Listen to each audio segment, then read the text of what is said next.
Working with Diverse Learners, Overview of Sensory Impairments and Accessibility Strategies from the Office of Special Education Instruction, Hearing and Vision Services. Outcomes for today's session is to enhance educators' and parents' understanding of the unique needs of K through 12 students with hearing and vision loss, understand the potential impacts or barriers to learning, and gain strategies to curate inclusive and accessible learning environments.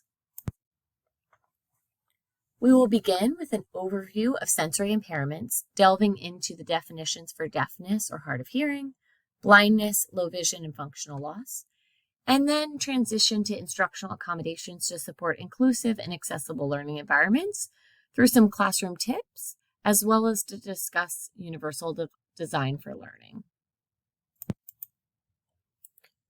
So we'll go ahead and look at the definition and just be mindful that we'll use the term hearing impairment as that is the term used by Virginia Department of Education for the purposes of consideration for special education eligibility and services. Typically, when working with an individual, we refer to them as deaf or hard of hearing. So we'll look at that definition. Hearing impairment means an impairment in hearing in one or both ears, with or without amplification, whether it's permanent or fluctuating, that adversely affects a student's educational performance, but is not included under the definition of deafness. We also have the category of deafness, which means a hearing impairment that is so severe that the student is impaired in processing linguistic information through hearing, with or without amplification, that adversely affects the student's educational performance. Now, our focus of today's presentation isn't looking at special education eligibility or qualifications. However, if you do have concerns regarding a student, please work with the student's school team to make that consideration. So we do look at various types of hearing impairment. We have a unilateral loss, and that is a hearing loss in one ear. We have a bilateral hearing loss, which is a hearing loss that occurs in both ears. And we also have auditory neuropathy, which really is where the issue relies in the sound signal to the brain. Individuals with auditory neuropathy may have normal hearing, or they may also have a hearing loss. In looking at this diagram of an ear, we wanted to consider a sensory neural hearing loss, which really is where there's a malfunctioning with the inner part of the ear, and a conductive hearing loss, and that can be permanent or fluctuating, typically revolves around the outer ear or some part of the middle ear. This image is a picture of an audiogram. We often call this a familiar sounds audiogram. Across the left-hand side, there is hearing levels in decibels. And then across the bottom is frequency in hertz. So we have our low frequency sounds, our mid frequency sounds, all the way up to our high frequency sounds. There's also this, what we call a speech banana, which is a part of the audiogram where speech sounds are. So if we are evaluating our hearing levels, we have normal hearing, then we transition to mild, which some of those speech sounds are impacted in the mild hearing loss range, moderate, which is right here in this 40 decibels to 70 decibel range, and then severe to profound. Depending on where someone's hearing, wherever that line is, anything above that line is what they cannot hear. So if a student had a hearing loss in the moderate range, right around 50 decibels, they would be missing any of these sounds above that range.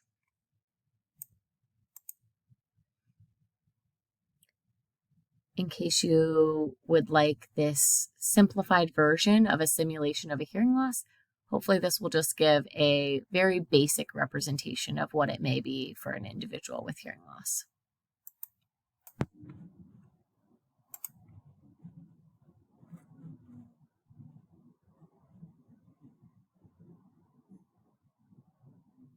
One, two, three, four, five, six, seven. Aha! You're on my apartment building on Granite Avenue. You owe me $300. Get it up? Fred, Dad, take it easy. It's only a game. Wilma, I'm just like them big tycoons. I play to win. Now, Barney, pay up or get out of the game. That's one down and two to go. Betty, it's your turn. I don't have any more money either. You got it all. Then I'll take the mortgage on your orphan's home. Well, come on, take the dice. Well, you don't just sit there like a dummy. I will not have you talking that way to our guests. Come on, Barney. I think we'd better go home.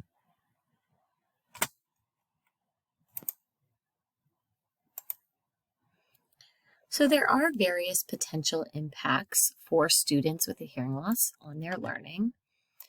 And we like to say that although two children might have a similar hearing loss on paper, their history and experience will play a significant role in their success.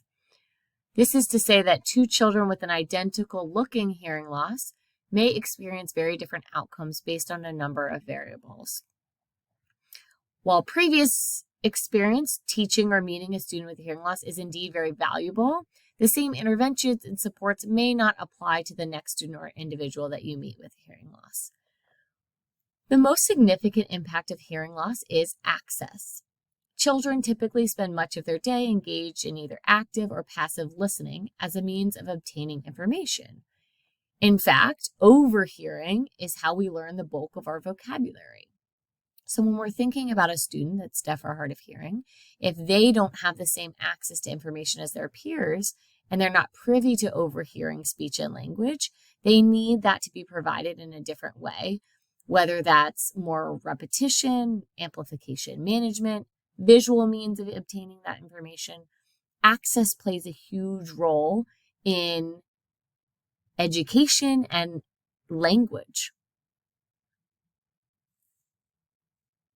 For a student engaging in listening, and they don't have access to all of the speech sounds, they may mishear sounds or words. For example, the words walk, walked, walks, talk, talked, and talks all sound very similar. As a result, a student with hearing loss must put in considerable listening effort when simply trying to hear the sounds of each word. And even so, they may still have a challenge with that. This requires not only significant listening skills, but the use of context clues so that they can infer meaning.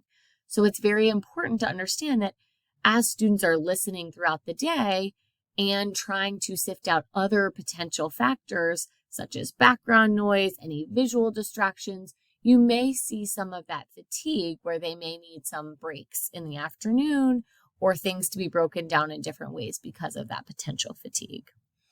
Background noise is also a potential impact. Classrooms are very noisy environments as students are engaging in lots of group work and some of that chatter. When we're looking at classroom discussions, that partner work, the classroom is noisy, and so it's going to require significant effort in order to tune that background noise out and really understand the language that's provided. Anytime we have group work, turn and talk activities, or like a hand up, pair up activity, that background noise is going to be at an increased level. And so there's strategies to implement that can help to reduce that background noise or to help to compensate for it. Another potential impact is the cognitive load. If a student is really focusing on listening or paying attention to visual stimuli, it may impact a student's ability to follow those multi-step directions or instructions, pay attention, and even take notes or retain information. While students with normal hearing are able to look at their papers and write while listening, students with a hearing loss have to watch their teacher's lips, facial expressions to gain that supplementary visual information and then work on note-taking. So it is important to factor that in, that there is an increase in cognitive load. And the last piece, of course, is social communication. This includes potential impacts on peer work or group work, but also students feeling that they are included with the other students, that they're not, if there's any misunderstandings with peers due to a lack of background knowledge or mishearing, that could cause some of those social communication issues. So keeping a close eye on those too. There's lots of other potential impacts for students. These are just a few that we see have a significant potential for impact. Possible amplification equipment that individuals with hearing loss may use. We have bone conduction hearing aids, and cochlear implants, as shown on this slide. There's also assistive listening devices that assist in reducing that signal-to-noise ratio so that the individual speaking's voice is heard hopefully more clearly and is at a better ratio than the background noise. There are sound field systems that are in some schools. This is where the teacher wears a microphone and the sound is projected through a speaker. And then there is also ear-level assistive listening devices, which are these two images to the right. Those ear-level assistive listening devices can be considered as part of a 504 or an IEP to determine whether that is a required accommodation for the students to access information in their learning environment. Communication and language is a huge component for deaf and hard of hearing students, and there's various approaches to communication and language. We call them modalities. One is, which is on the left side of the screen, is total communication. And this typically is paired with American Sign Language, where it's a combination of maybe American Sign Language, finger spelling, information presented verbally to support students' understanding of language. There's also cued speech or cued American English. These are different visual hand shapes in different placements around the mouth, and they help to clarify sounds that look similar on the mouth. So for example, p and b look the same on the mouth, however, they have a different cue to help for that differentiation. So students can take, if they do have any residual hearing, pair with those mouth movements and visual cues to glean information. And then to the right, we have auditory oral, where the student is using any residual hearing that they may have or amplification equipment paired with listening and spoken language. We also have additional strategies for communication. We have augmentative and alternative communication. This can range from a variety of resources such as low-tech devices, mid-tech devices, high-tech devices, devices that can be used with switches or even eye gaze. And these are just alternate routes for communication for students. We also have multimodal communication, which is really focused on respecting how each learner chooses to communicate and acknowledging what they've expressed. Staff, parents, individuals will model the mode that they want to teach and support. But multimodal communication can be speech and vocalizations, any augmentative alternative communication systems, choice boards, writing, facial expressions, body language, sign language. All of those go into multimodal communication. And lastly, we wanted to acknowledge that many of our students do have a different home language, and that also adds to their communication and language strategies that they're using in really differentiating between those two language and supporting our dual language learners. The expanded core curriculum are essential skills and concepts that are specifically designed and specially designed for students who are deaf and hard of hearing. These address many skills and concepts that may not be learned incidentally and need to be taught directly. This is a focus for our students that are deaf and hard of hearing, and we'll delve into the next few slides about the expanded core curriculum. One major section of the expanded core curriculum focuses on students understanding their hearing loss. Activities may pertain to learning parts of the ear, understanding an audiogram, understanding the types of hearing loss, so individuals can really understand how their specific hearing loss impacts them in the classroom setting, in social settings, which lends itself to the next expanded core curriculum topic, which is amplification management. This really focuses on any amplification that the student has, any personal amplification or any school-issued amplification. It could be learning how to clean and care for their equipment, complete listening checks so that they understand that their amplification equipment is working or not working, troubleshoot at any time as needed. And then another component that goes along with this is environmental management and self-advocacy. This really focuses in on the individual advocating for their needs and potentially compensating in ways. So a lot of times this is in fun, game-based activities or scenario-based activities, so students can recognize potential communication breakdowns or barriers to communication and then advocate for their needs. Two other sections of the expanded core curriculum really focus on career exploration and planning. So thinking about as a student transitions outside of a public school system into any post-secondary education or into their career field, what supports they may need in order to be successful. Is it scheduling their own audiological appointments? Is it considering accommodations they may need in college or in a work setting? So all of those components go into career exploration and planning. And then lastly, communication, which we touched on a little bit earlier in this presentation. When we mention the universal design for learning, we really want to focus in on barriers exist in the design and not in the person. So we're going to talk through some classroom tips next that really address some of the design and how we can make information more accessible for our students, and that inputting these strategies or putting these strategies into place not only support the learning of our deaf and hard of hearing students, but really any student.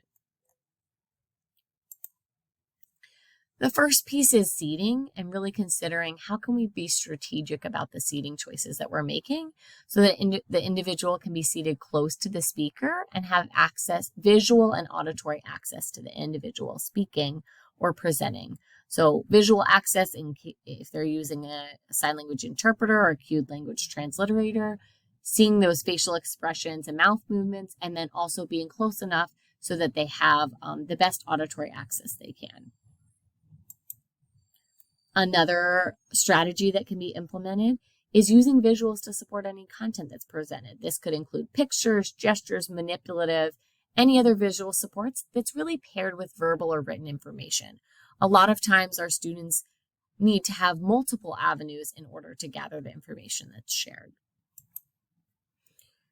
One caveat to that is we really want to make sure that we're being intentional about the visuals that we're choosing to ensure that they're relevant and directly connected to what we're sharing. If we can avoid using too many visuals because that can lead to distraction or even information overload, that would be even better. Repetition is another strategy. So repeating questions and answers from peers during classroom discussions, restating information if it's not understood, and checking for understanding. We always recommend asking questions that are open-ended and not necessarily yes or no questions, so we really can determine whether an individual has understood. And really thinking about the difference between repeating something, saying something the exact same way you did before, adding on to give clarification, and maybe saying something, the same thing, but in a different way to again, give additional information. We can also consider how we can curate our environment to reduce the background noise. So maybe closing doors, adding any area rugs or chair foot pads. Reducing that background noise also allows for our students to have better auditory access. We can also consider how we're curating the environment to reduce background noise by turning off any background music, ensuring that our students are working in small groups, and maybe those small groups are spread out around the room so that there isn't as much background noise in close proximity to groups. Another consideration would be lighting. So anytime we're providing verbal instruction or verbal information, thinking about the lighting. So are the classroom lights on? Are there lights on in your home setting so that whoever's speaking, there's visual access to their mouth movements, facial expressions, any visual information they may be providing. We're always supportive of using closed captions for educational videos or any content that's provided. There's a lot of options for closed captions now. YouTube has options for closed captions. There's also closed caption options in Google Chrome, Google Slides. Anytime we can pair that written information with the auditory information, we have better access for our students. And closed captions benefit all students, not just our students that are deaf or hard of hearing. And then we consider multimodal communication. How can we tap into students' multiple modes? This could be verbal communication, visual, facial expressions, pointing, gestures, pictures. Students learn in so many different ways, and the more we can tap into that, the better we are. Now we'll delve into vision impairment. Again, we will use the definition as supported by the Virginia Department of Education. And so a visual impairment means an impairment in vision that, even with correction, adversely affects a student's educational performance. This term includes both partial sight and blindness. There are different categories of visual impairments. The first, when we consider typical vision, is a visual acuity between 20/20 and 20/70. We also have legal blindness, and that's when we're considering a visual acuity in the better eye of 2200 or less, and that is with correction. So if a student has glasses or any other type of correction, or also a visual field restriction in the better eye of 20 degrees or less. We also have the category of visually impaired or low vision, and that's where the visual acuity is between 20/70 or 2200, or a visual field restriction in the better eye between 20 and 70 degrees. And then lastly, we have a functional loss, and this is where an eye care specialist or neurologist has diagnosed a functional loss. Students manifest unique visual characteristics often found in conditions referred to as cortical or cerebral visual impairment. In thinking about all of these categories, this information is typically provided by some sort of eye care specialist or a medical report that documents these visual acuities to look at the criteria. We do have various profiles. The first, when we're considering a student with legal blindness, is we may be considering a student that is a braille reader or accessing information tactily. We also have then the next category is low vision. And so this is either a student using any low vision tools or large print. And then the last profile or category we have, as we mentioned, is that functional loss. A lot of times with students with CVI or cortical vision impairment, we see this. We do have some students whose primary reading medium is auditory, and some students may use a variety of mediums depending on their visual acuity. These are individualized decisions based on students' needs. There are various tools to support students. So the first consideration is potential tools for students accessing Braille. We do have a Braille writer, or a lot of times we call it a Perkins Brailler. We also have tactile graphics to support students. And then we do have a Braille note taker, which is the technology side of that. For students accessing low vision tools, a student may access a video magnifier, large print, or even computer access. For computer access, they may be using magnification. Again, we're just listing some tools. There's tons of tools out there, and individual decisions have to be made based on students' needs. And then for students with functional loss, here's some tools. A lot of times we use strategies for contrasting against a black background. There might be some calendar systems to help students support their tactile understanding of their routine throughout the day, and potentially even a light box. Students with visual impairments are also supported through the expanded core curriculum, and this is 9 skill areas that are specially designed for students with visual impairments who are unable to learn these skills through incidental learning. Many of these skills need to be explicitly taught and implemented across the student's school day. One of the first categories is independent living, and this really focuses on skills needed to perform tasks and functions that are performed on a daily basis to increase independence. This may include personal hygiene, eating skills, food preparation, time and money management, clothing care, household tasks, etc. The next is career education. This category focuses on developing skills for students to have opportunities to learn about jobs within the community and any accommodations they need to perform those essential job functions. And we also have compensatory skills, which addresses how students access their academic curriculum. Things that may be targeted within this category are Braille, large print, assistive technology, tactile graphics, audio materials, and object tactile symbols.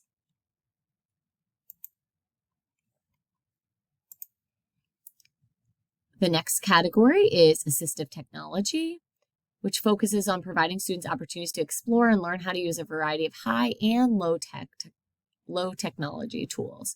This could include screen readers, video magnification software, Braille note takers, the list goes on and on. For recreation and leisure, we're really looking at opportunities to learn about physical and leisure time activities that are both organized and individualized so students can enjoy them. This instruction may focus on what accommodations or modifications are needed in order to actively participate in those: sports, band, cooking, etc. And then we have self-determination, which is really looking at how we can provide opportunities for students to become advocates for themselves. Students here learn how to problem solve, make choices and decisions regarding what works best for them. Last three categories, we have sensory efficiency, which focuses on choosing which medium is best for each student to access the world around them at home, school, and in the community. Social interaction focuses on providing students instruction on and strategies on how to participate in social interactions appropriately.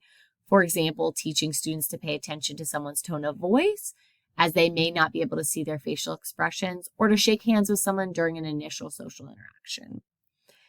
And then we have orientation and mobility, which zooms in on teaching students how to become oriented with their surroundings and how to independently navigate familiar and unfamiliar environments.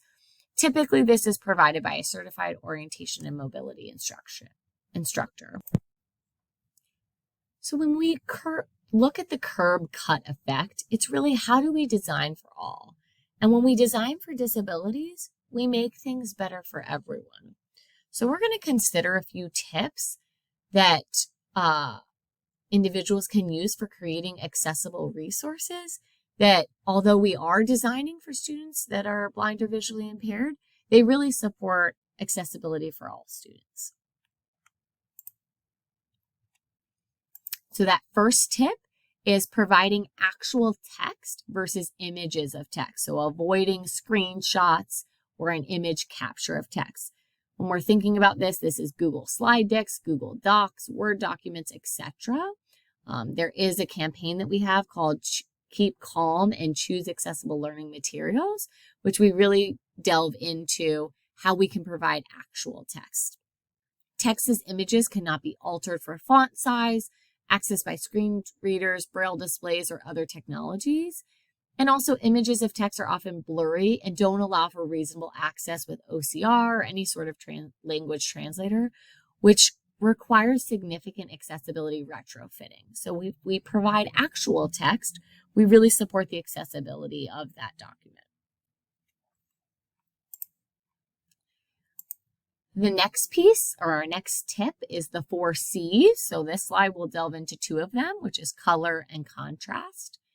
So thinking about colors, ensuring that colors are not the only method that we're conveying information from, instead using labels and asterisks or underlining things so that color can be used, but is also supported by other opportunities.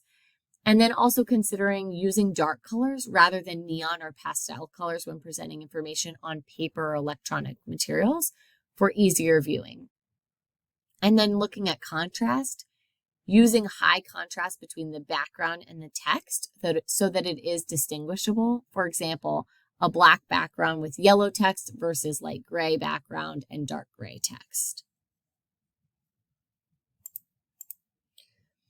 Then we have clutter and crowding. So we want to provide ample space between items, allowing for customized alteration of documents and materials, and using the sensory fonts, Arial, Vernanda, Calibri, and Tahoma. And then tip 3 is description. This is video description, so an audio narration of visual information. Direct description instruction, giving audio description of what is presented visually. So, for example, instead of the formula is here, you may say the formula is y equals 5x plus 3. It's on the right-hand side of the screen. And then also picture description. So providing that written descriptions of pictures, diagrams, and any photographs that may be provided. And then lastly is considering document and slide accessibility. So using headings in your documents, using high contrasting colors, providing any alternate text, a brief description of a visual image, and then also specifying a link in context. Instead of saying, we can provide a Zoom accessibility resource here, you may say, for Zoom accessibility options, please read our Zoom guidance document, and then that is what's hyperlinked. On this final slide, we do have some links. This is all available on the public page or the public FCPS page. If you search services for students who are deaf and hard of hearing, you can gain more information on that. Services for students who are blind or visually impaired. Again, if you search that on the FCPS public page, you should get a variety of resources. And if you search accessibility in FCPS, there's also a lot of additional strategies regarding accessibility. Thanks for listening.